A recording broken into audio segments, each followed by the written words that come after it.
बाबा जब अनादि स्वरूप याद दिलाते हैं, मतलब अपने निर्वाण धाम की स्थिति को पहचानो।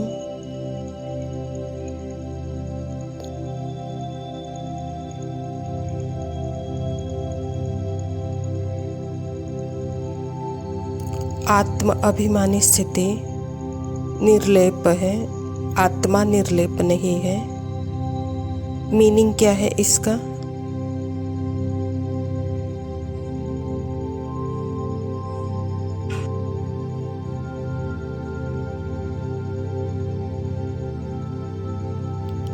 आत्मा अपने आप को नींद में ड्रीम कैरेक्टर समझकर चलती है, पर जैसे ही संगम युग में परमात्मा ज्ञान देते हैं तो जीवन मुक्ति 1 सेकंड में पा सकती है, अगर नींद से उठी हुई हो तो।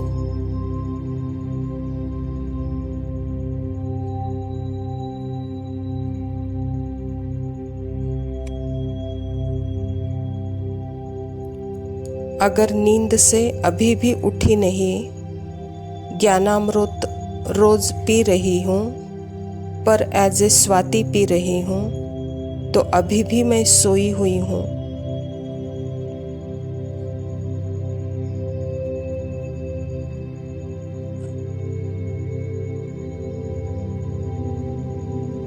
पर आत्मा को कुछ नहीं हो रहा है, आत्मा तो जैसी है वैसी ही है।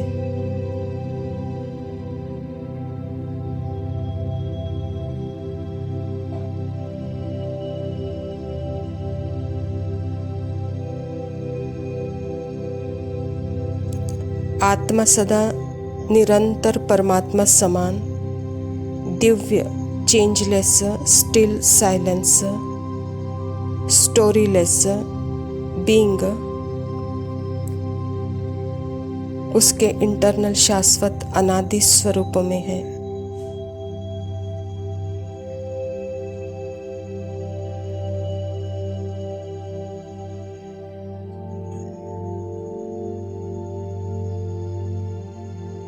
इंटरनल मीन्स जिसका ना कोई आदि है, ना कोई अंत है, ना उसको क्रिएट किया जा सकता है, ना उसको खत्म किया जा सकता है। यह आत्मा का ट्रुथ, आत्मा बाप समान है, यह चेंज हो नहीं सकती।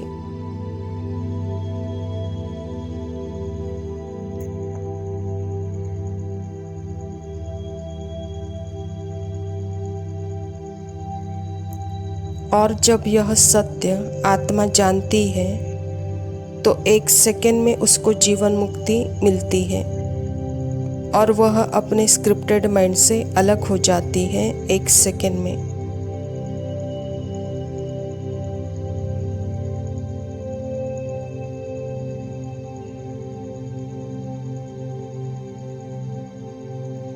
डिपेंड करता है, हर एक का अपना अपना पार्ट है, पर 1 सेकंड में पॉसिबिलिटी है।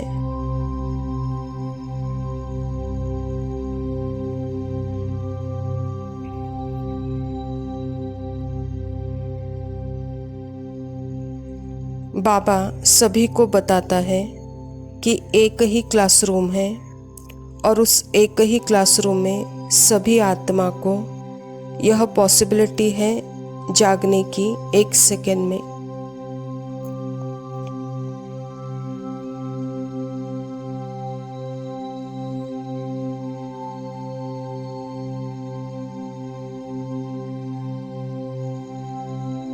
और मैं आत्मा जागती हूँ तो मुझे पता चलता है, अरे यह माइंड की स्क्रिप्ट अलग है, मैं अलग हूँ। मेरा अनादि स्वरूप तो यह है, मैं बाप समान हूँ।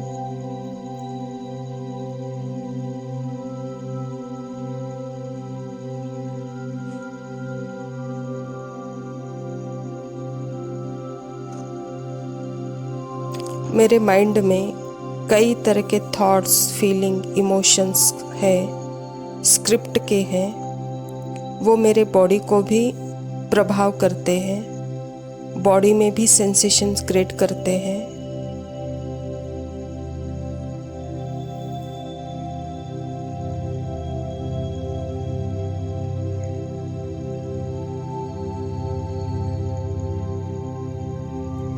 इसीलिए पूरा फिल्म का जो ड्रामा का जो पार्ट है, यह जो बॉडी माइंड को यह बहुत रियल लगता है।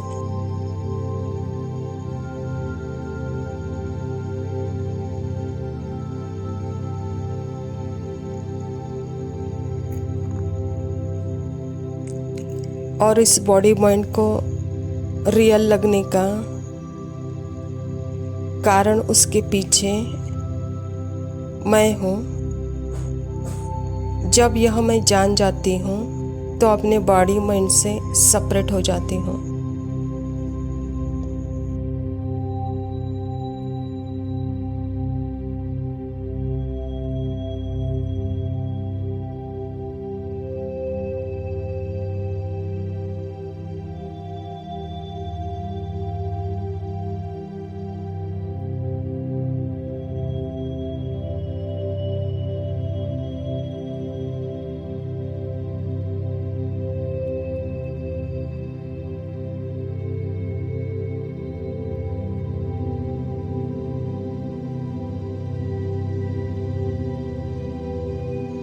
ओम शांति। प्रातः मुरली बाप दादा मधुबन। मीठे बच्चे, इस पुरानी दुनिया व देहधारियों से अभी दिल नहीं लगाना है। दिल लगाई तो नसीब फूट जाएगा। स्वयं परमपिता परमात्मा शिव बाबा प्रजापिता ब्रह्मा के तन में आकर के हम बच्चों को सृष्टि नाटक के अंत के बारे में बता रहे हैं कि बच्चे अभी समय है घर जाने का और यह पुरानी दुनिया है। तो बाबा कहता इस पुरानी दुनिया में किसी से भी दिल नहीं लगाना है, नहीं तो नसीब फूट जाएगा। कहता बाबा अभी दिल एक परमात्मा से लगाओ तो जैसे नसीब आबाद होगा। प्रश्न है, बाप ने बच्चों को इस नाटक का कौन सा गुह्य राज सुनाया है? उत्तर, बच्चे अभी यह नाटक खत्म होने वाला है, इसीलिए अभी आत्माओं को यहाँ हाजिर होना ही है। सब धर्म की आत्माएं अभी यहाँ हाजिर होगी क्योंकि सबका बाप यहाँ हाजिर हुआ है। सबको बाप के आगे सलामी भरने आना ही है। सब धर्म की आत्माएं मन मनाभव का मंत्र लेकर जाएगी। यह कोई मध्याजी भव के मंत्र को धारण कर चक्रवर्ती नहीं बनेगी। परमात्मा पिता कहता है कि बच्चे, नाटक का अंत अर्थात ही सभी आत्माएं इस धरा पर होती है, जबकि परमात्मा भी इस धरा पर अभी है, अपना पार्ट बजा रहा है। तो परमात्मा के निराकारी पार्ट को, अभी के समय के निराकारी पार्ट को सभी पहचान लेंगे और सभी उसके सामने जैसे निराकारी रूप में हाजिर हो जाएंगे। तो जैसे यह साकारी दुनिया ही जैसे निराकारी दुनिया हो जाएगी। तो बाबा कहता है यह मन मनाभव का मंत्र सभी आत्माएं लेके जाएंगी और परमात्मा के सामने सलामी भर के जाएंगी, लेकिन मध्याजी भव मंत्र का धारणा नहीं करेगी। वह भविष्य में श्री लक्ष्मी श्री नारायण बनने के पुरुषार्थ में चक्रवर्ती नहीं बनेगी। कहता बाबा उनका पुरुषार्थ होगा परमात्मा के सामने निराकारी स्थिति में मन मनाभव के मंत्र को लेकर जाना। धारणा के लिए मुख्य सार है, पहला पॉइंट है, इस पुरानी दुनिया में रहते पुरुषार्थ कर सर्वगुण संपन्न जरूर बनना है। इस पुराने शरीर व पुरानी दुनिया से दिल नहीं लगानी है, नसीबदार बनना है। हर एक का एक सीजन होता है, जैसे ऋतु का सीजन होता है, जैसे वस्तु का भी अपना रूप बदलता है, शरीर का भी रूप बदलता है, तो ऐसे प्रकृति का भी रूप बदलता है। उसके भी 4 अवस्थाएं हैं, सतो प्रधान, सतो रजो तमो। तो अभी की ये सृष्टि जैसे कि कलियुग तमो प्रधान है। तो बाबा कहता बच्चा अभी इस तमो प्रधान दुनिया का अंत है, इसीलिए इस तमो प्रधान दुनिया को न देखना है न इसको याद करना है। लेकिन मैं कौन हूँ मैं सर्वगुण संपन्न हूँ। इसी पुरुषार्थ में अपने आप को नसीबवान बनाना है। दूसरा पॉइंट है आत्माभिमानी और परमात्मा अभिमानी रहना है। इस कयामत के समय में बाप से कुछ भी छिपाना नहीं है। अविनाशी सर्जन से राय लेते रहना है। परमात्मा खुद ही हम बच्चों को पहले आत्माभिमानी बनाता है। जब हम आत्माभिमानी होते हैं तभी परमात्मा को और परमात्मा के कार्य को पहचान सकते हैं। तो बाबा कहता है कि बच्चे अभी के समय पार्ट का कुछ भी मुझे छिपाओ नहीं। मैं आपकी अविनाशी सर्जन हूँ। मैं आपकी बीमारी ठीक करने के लिए आया हूँ, कहता बाबा।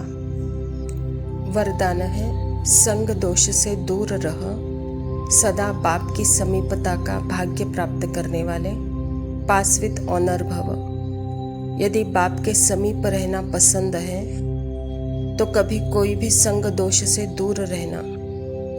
कई प्रकार के आकर्षण पेपर के रूप में आएंगे, लेकिन आकर्षित नहीं होना। संग दोष कई प्रकार का होता है। व्यर्थ संकल्पों का व माया की आकर्षण के संकल्पों का संग, संबंधियों का संग, वाणी का संग, अन्न दोष का संग, कर्म का संग, इन सभी संग दोषों से अपने को बचाने वाले ही पास विद ऑनर बनते हैं। बाबा कहता बच्चे बाप के समीप रहना पसंद है तो जैसे संग दोष से दूर रहो। यह संग दोष ही जैसे आकर्षण करने वाले पेपर है और कई प्रकार के संग दोष है, कहता बाबा। व्यर्थ संकल्प का संग दोष, संबंधियों का संग दोष, वाणी का संग दोष, अन्न दोष, कर्म दोष। तो बाबा कहता है इस संग दोष को पहचानो और इससे बचो तो पास विद ऑनर होंगे। स्लोगन है आप फरिश्ता बनो तो परिस्थितियों में बाप स्वयं आपकी छत्र छाया बन जाएगा। अच्छा मीठे मीठे सिखिलदे बच्चों प्रति माता पिता बाप दादा का याद प्यार और गुड मॉर्निंग। रूहानी बाप की रूहानी बच्चों की नमस्ते। हम रूहानी बच्चों की रूहानी माता पिता बाप दादा को याद प्यार और नमस्ते।